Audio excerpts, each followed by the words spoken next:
대표는 우리가 이런 이미지에만 갇혀 있어서는 안 된다고 말합니다. 바다로 쓰레기가 왜 들어가면 안 되는지에 대해서 우리 고민을 해봐야 됩니다. 거북이가 아파요? 아니면 돌고래가 아파요? 물고기가 아파요?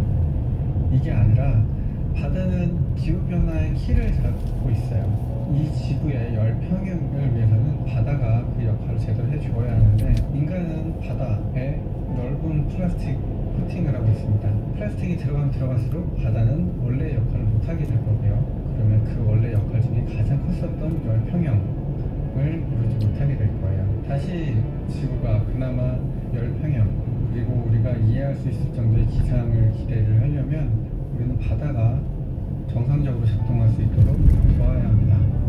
깨끗한 바다를 위해 지금 당장 우리가 바꿔야 할 것 뭐가 있을까요? 여러분 옆에 보이시는 하수구가 바다의 시작이라고 생각해 주셨으면 좋겠습니다.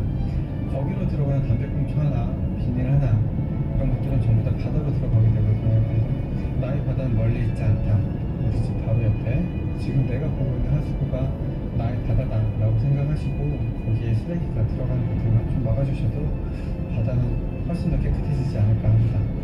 듣고 보니 바다를 다시 깨끗하게 만드는 방법 그리 어렵지 않을 수도 있겠네요. 지구를 위한 새로 고침 습관을 바꾸는 라디오.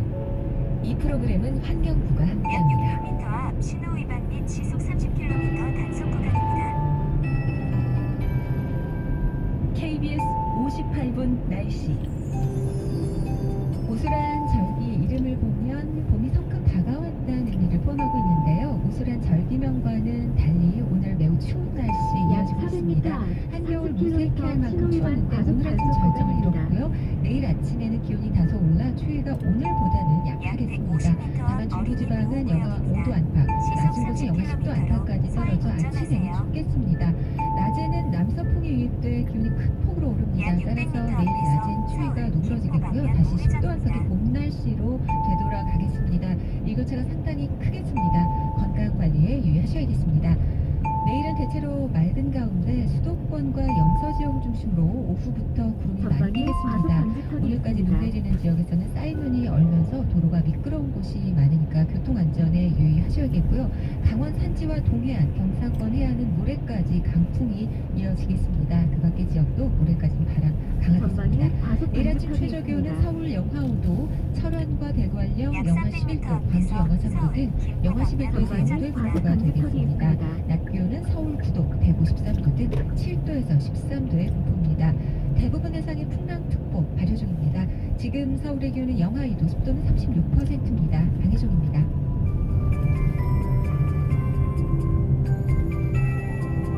전방에 과속 방지턱이 있습니다. 잠시 후 우회전입니다.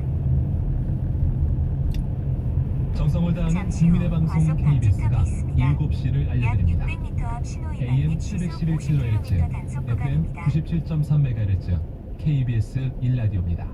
HLKA.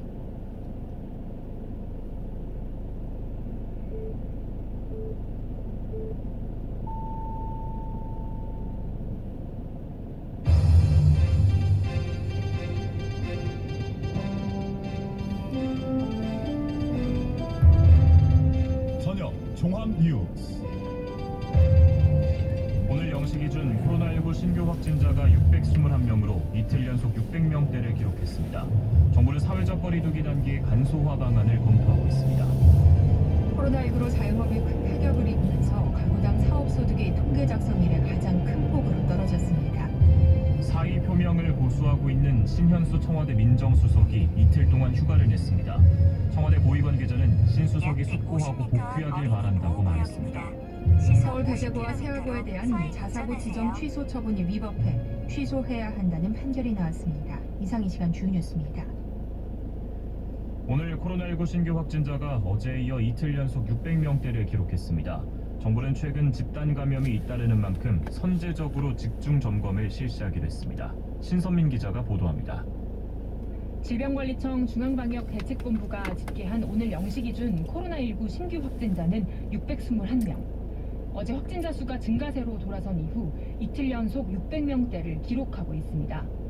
서울이 179명, 경기가 237명 등으로 건에 집중됐습니다.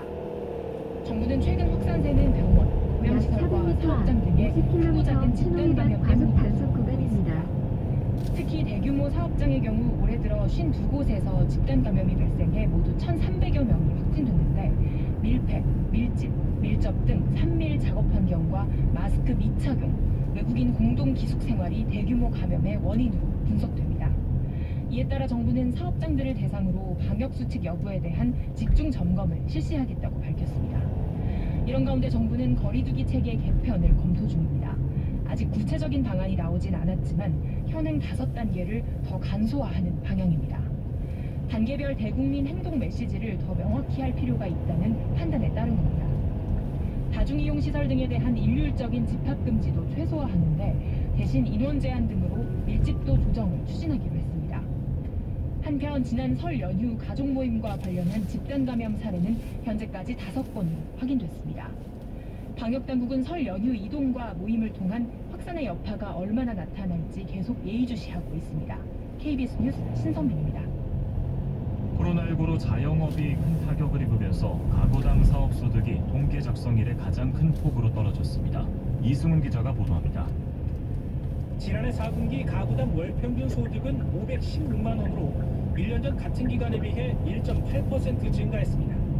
하지만 이런 소득 증가는 2차 재난지원금을 비롯한 정부 지원금 증가의 영향이 큽니다. 실제 공적 지원금 등을 뜻하는 이전 소득은 25%가량 증가했지만 근로소득은 0.5% 줄었고 사업소득의 경우는 5% 넘게 감소했습니다. 특히 사업소득은 2003년 관련 통계 작성 이래 가장 큰 폭으로 줄며 자영업자들의 어려움을 그대로 나타냈습니다. 근로소득의 감소는 소득 하위 가구로 갈수록 두드러졌습니다. 소득 하위 20%는 근로소득이 13% 넘게 줄며 3분기 연속 감소세를 이어갔습니다. 코로나19로 임시 일용직 일자리가 크게 준데 따른 것으로 분석됩니다.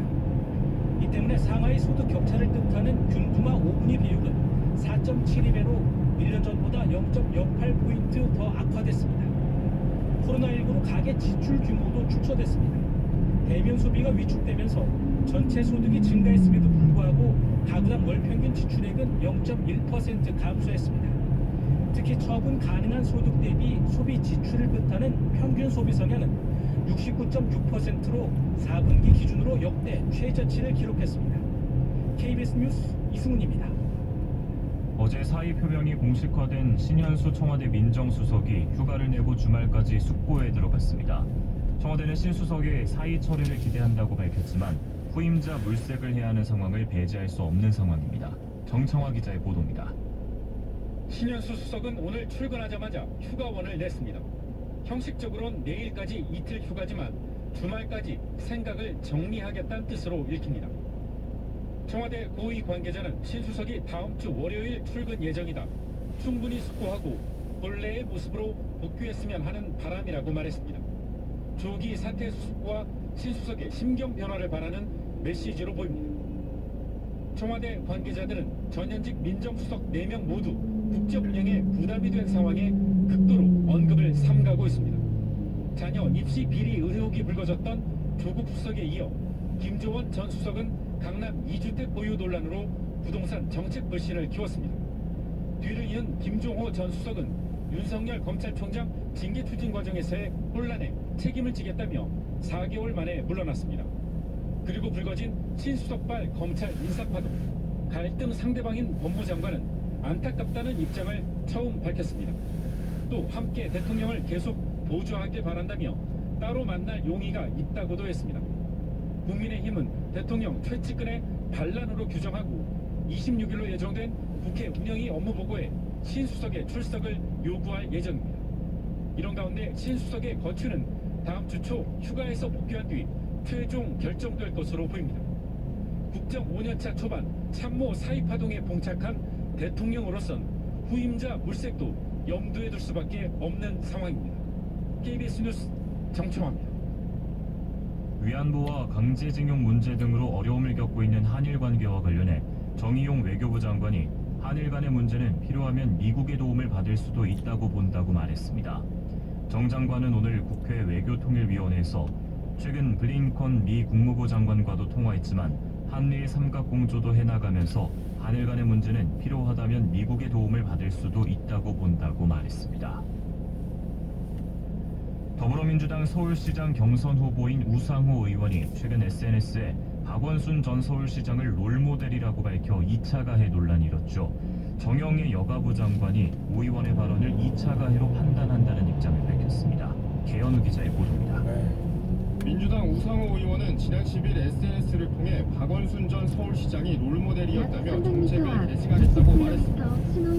박 전 시장 부인 강란희 여사의 손편지 글을 읽고 울컥했다고도 했습니다.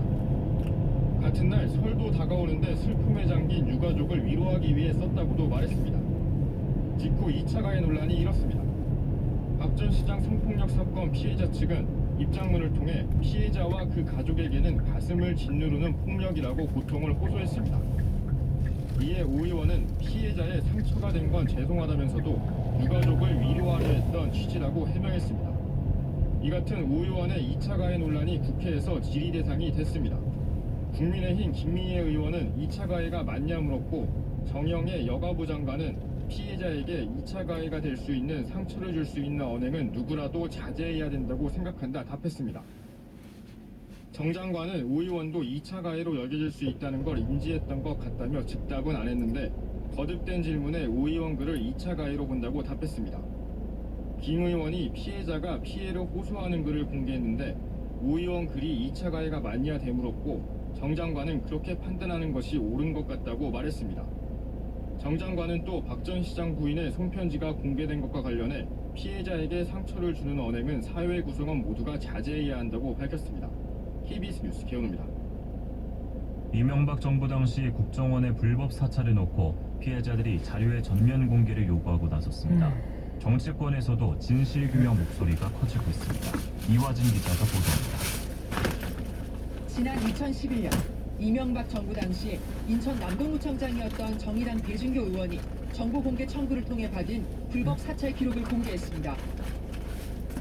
야권 지자체장의 국정 운영 저해 실태 및 고려사항이란 제목의 국정원 문건입니다. 종북 의식 주입과 함께 반미 감정 조장 골몰하는 등 국정기조의 역행에 적극 제어가 필요하다고 돼 있습니다. 배 의원은 기자회견을 열고 기초지자체장에게도 이렇게 사찰이 이루어지고 이념의 클레를 들이댔는데 힘없는 일반 국민들에게는 어땠겠느냐고 반문했습니다. 문제는 이런 피해를 확인하기 위해 당사자가 직접 공개 청구를 해야 하는 상황입니다. 나아가 사찰 기간과 장소, 구체적인 문건 제목 등을 특정해 신청하지 않으면 자료가 공개되지 않습니다. 이에 피해자들은 국정원이 소극적으로 대응한다며 비판하고 나섰습니다.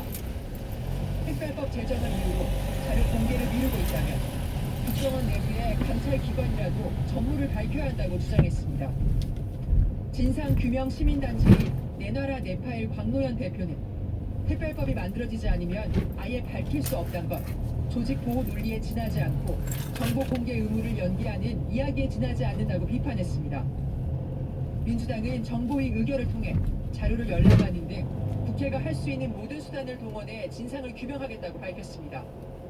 민주당 김태년 원내대표는 사실이 이런데도 선거 빌미로 정치 공작 운운하는 건 적반하장 나쁘끄러운 행태라고 밝혔습니다. 반면 국민의힘은 김대중 정부 때 터진 불법 도청 사건을 언급하며 박주영 국정원장이 선택적 보고로 정치 개입을 하고 있다고 주장했습니다. 국민의힘 하태경 의원은 당시 불법 사찰당했던 의원들의 명단을 야당에서 확보해 알리겠다고 했습니다. 한편 문서를 공개한 배진교 의원은 형사고발과 손해배상 소송을 검토하기로 했고 정의당은 당 차원의 정보 공개 청구를 추진하기로 했습니다. KBS 뉴스 이하수입니다. 단일화 협상을 진행 중인 국민의당 안철수 대표와 무소속 김태섭 전 의원 오늘 처음으로 TV 토론을 했습니다. 신지혜 기자가 보도합니다. 한때 동지였지만 2014년 정치적으로 발견했던 국민의당 안철수 대표와 무소속 김태섭 전 의원 7년 만에 단일화 협상을 위한 TV 토론에서 마주 앉았습니다. 우선 김태섭 전 의원은 날선 질문으로 안철수 대표를 압박했습니다.